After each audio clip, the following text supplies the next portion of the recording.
Hey guys, Bushcraft 412 here. Rocking out with the Glock 36 here.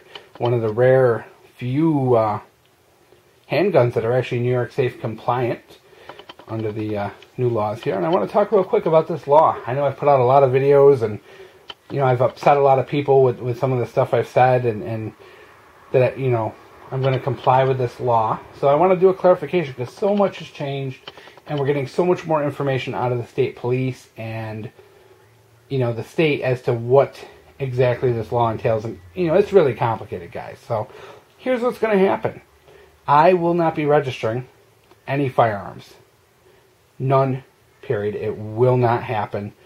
The decision I've made is not to register anything. I'm going to take advantage of the loopholes that are out there, and I will be modifying all three of my weapons that are considered assault weapons under this law in a manner that will no longer make them assault weapons. And we're going to do some videos on this, guys, because I really want to pass along this information and help out the rest of you New Yorkers who are stuck, just like I am, in between being a criminal, registering your gun, or being compliant. So I'm taking the lesser of three evils in being compliant. You know, I do not want to be a felon.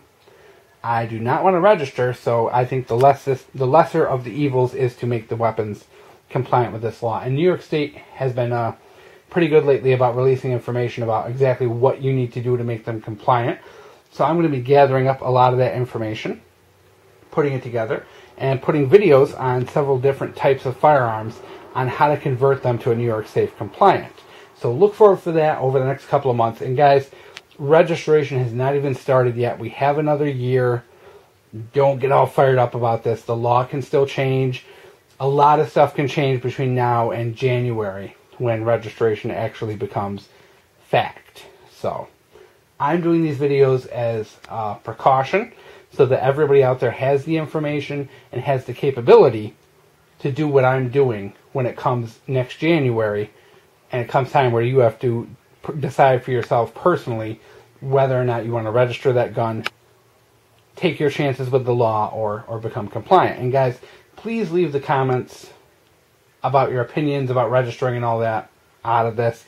I understand nobody wants to register a gun. Not one single person I know wants to register a gun. Nobody wants to modify their guns. Nobody wants to be a criminal. These are all, we're put, you know, in between a rock and a hard place, and I understand everyone's very upset about it, but these, you know, let's make the comments to this video proactive. If you know ways to make guns compliant, if you know loopholes around this law, please share them. We don't need the political rhetoric. We don't need people being shamed into making decisions they don't want to make. You know, we're all being forced to make a really hard decision here in New York, and I hope a lot of my, you know, subscribers here in New York choose to do the same as me and to alter their weapons to make them compliant.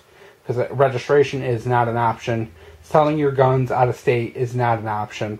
And some of the modifications are actually very minor for some of these guns. So we're going to do some videos on it, guys. They're going to be coming next couple of months. And like I said, don't get bent out of shape. We all have a personal decision to make. And we got till January to do it. So I just want to get this information out there, show you what's legal, and get rid of all the myths. There's a lot of people who just, you know, come up with complete bullshit they read on the internet that's not true. So I really want to help everyone out and make this easy, make this really, really hard situation easy for everybody.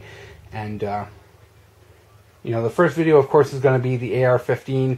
I've got a part on order that I'm going to be installing that's going to make that compliant. And what I'm going to actually do is I'm going to, because it does need to be permanent. So I'm probably going to pick up another stripped lower and keep it laying around. That way when this law does get repealed, I do have another lower I can use or build. So I'm going to pick up a strip lower, and we're going to go over all this in the video. I'm ranting and raving here. But just wanted to tell you what's coming and what we're going to do, and just kind of say on the record, you know, we are not registering a single firearm here. We're not selling them out of state. You know, we're going to work through this and take advantage of the loopholes that this law is allowing us.